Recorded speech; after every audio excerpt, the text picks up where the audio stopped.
আরে না, না, একদমই ভেবো না যে মেয়েগুলো পাগল হয়ে গেছে। এরা একদমই পাগল হয়নি, এরা আনন্দে মত্ত হয়ে গেছে। হ্যাঁ, এরা মাঝ রাস্তায় অন্ধকারে নাচ শুরু করে দিয়েছিল, ভাবা যায়? হ্যালো সবাইকে, আমার চ্যানেল নতুন অন্য একটি ভিডিওতে আপনাদের সকলকে অনেক অনেক স্বাগত। আর আমরা মেয়েরা যখন রেডি হই তখন আমাদের সামনের যে জিনিসপত্রের যে অবস্থা সেটা কী হয় সেটা আপনারা আমার এই ভিডিওতে দেখতে পাচ্ছেন। যে এই রকম অবস্থাই হয় যখন আমরা মেয়েরা সাজগুজু শুরু করি। কারণ কোনটা কোথায় থাকে আমরা নিজেও জানি না, কিন্তু সেগুলোর মাঝখান থেকে আমাদেরকে নিজেদের দরকারি যে জিনিসটা সেটা খুঁজে বের করতে হয়। তো যাই হোক, বান্ধবী এখানে অলরেডি রেডি হয়ে গেছে আর আমি এখনও পর্যন্ত খাওয়াতে ব্যস্ত। কারণ আমার ভীষণ খিদে পেয়েছিল, আর বিয়েবাড়ি কখন গিয়ে আর কখন খাবো এটাও একটা বড় একটা কোশ্চেন ছিল। তো যেই কারণে খাওয়াটা ফিনিশ করে রেডি হয়ে আমরা তিনজনে মিলে বেরিয়ে পড়েছি। আর বাড়িতেও বিয়ে ছিল, সবাই বরযাত্রীর কাছে। আমি যেহেতু একটু লেটে বাড়ি ফিরেছি, তো বরযাত্রী চলে গেছে, সেই জন্য আমাদের আর যাওয়া হয়নি। তাই আমরা ভাবলাম বহুদিন পর বান্ধবীর বিয়ে, তো অনেক বান্ধবীদেরই বিয়ে হওয়ার কথা, কিন্তু কেউ বিয়ে করছে না। অবশেষে একজন বিয়ে করছে, তো তাই আর বিয়েতে না গেলে তো নয়। সেই জন্য রেডি হয়ে সবাই মিলে চলে এসেছি। অনেক দিন পর সমস্ত বান্ধবীদের সাথে দেখা হয়েছে, সবার সাথে অনেক গল্প। আর এখানে আমরা এসে দেখি যে বান্ধবী রেডি হয়ে গেছে, কিন্তু তারপরেও মেকআপ আর্টিস্ট ফিনিশিং টাচ দিচ্ছিল স্টেজের উপরে, মানে যেখানে বউকে রাখা হয়েছে।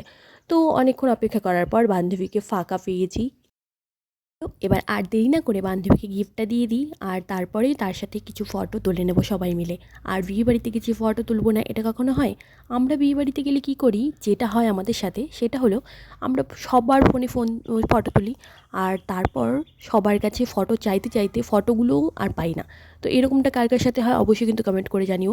আমি মনে করি এটা সবার সাথেই হয়, প্রত্যেকটা মেয়ের সাথেই হয়।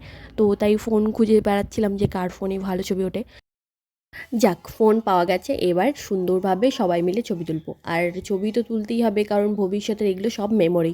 আর ছবিই হচ্ছে একমাত্র জিনিস যেটা আমাদের কাছে স্মৃতি হিসেবে থেকে যায়। মনের মধ্যে তো অবশ্যই থাকে, কিন্তু পরবর্তীতে আবার সেই ছবিগুলো দেখে আমাদের স্মৃতিটা আরও নতুন করে উজ্জীবিত হয়। তো এখানে বরও চলে এসেছে, আর আমরা সবাই মিলে বর দেখে নিয়ে তারপর চলে গেলাম একটু কফি খেতে। সবাই খাবে না বলছিল, তাই আমি একাই কফি খাচ্ছিলাম, কারণ যেহেতু আমার এই জিনিসটার প্রতি একটুখানি চাহিদা রয়েছে, তো তাই কফিটা আমি খাচ্ছিলাম। আর এখানে বরকে বরণ করা হচ্ছিল, এই দিদিমারা কী যেন বলছিল সব, আমি ঠিক বুঝতে পারছিলাম না, বাট বেশ মজাদার ছিল কিন্তু।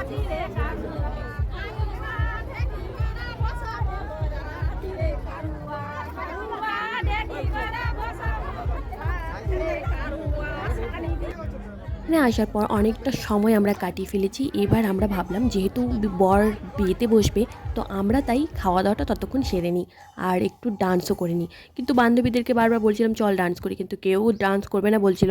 তাই আমি সেখানেই শুরু হয়ে গেছিলাম ডান্স করার জন্য, আর ওই পাশে সবাই ডান্স করছিল। চলো ডান্স করে তো আমার প্রচুর খিদে পেয়ে গেছে। এবার আমি সবাই মিলে আমরা খেতে বসে পড়েছি, আর বরকে ওদিকে একা বসতে দিয়েছি, আর আমরা চারজনে একটা টেবিল বুক করে ফেলেছি। কেমন না আমরা পাজি, আমরা এরকমই। যখন বান্ধবীরা এক জায়গায় হই তখন বর বলে কেউ আছে সেটাও কাউকে পাত্তা দিই না। তো মজা করছিলাম, ওরকম কিছু নয়। খাওয়া দাওয়া হয়ে গেছে, এবার বান্ধবীর সাথে একটু দেখা করে নিচ্ছি, আর তারপর চলে গেলাম আমরা সবাই ডান্স করতে। ওরা ডান্স করবে না বলেছিল, কিন্তু আমি সবাইকে টেনে টেনে নিয়ে গেছিলাম, কারণ বান্ধবীর বিয়ে সবসময় তো আসে না, আর ডান্স না করলে বিয়েবাড়িটা অসম্পূর্ণই লাগে। তো সেই জন্য ডান্স করে নিচ্ছিলাম। আর তার মধ্যে ওরা যে শেষের দিকে ডান্সটা করবে সেটা তো তোমরা সবাই শুরুতে দেখেছো। তো চরম লেভেলের ছিল ওই ডান্সটা, অন্ধকারে মাঝ রাস্তায় একেবারে হাই রোডের মধ্যে।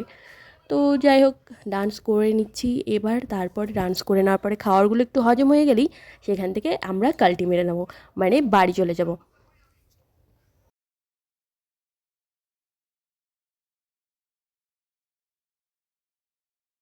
ওরা সবাই হাঁপিয়ে গেছে ডান্স করে, বাট আমি এখনও হাঁপাইনি। আমার ভীষণ ইচ্ছে হচ্ছিলো আরেকটু ডান্স করি, বাট ওরা আমাকে ছেড়ে চলে যাচ্ছিলো, তো সেই জন্য আমিও চলে আসলাম।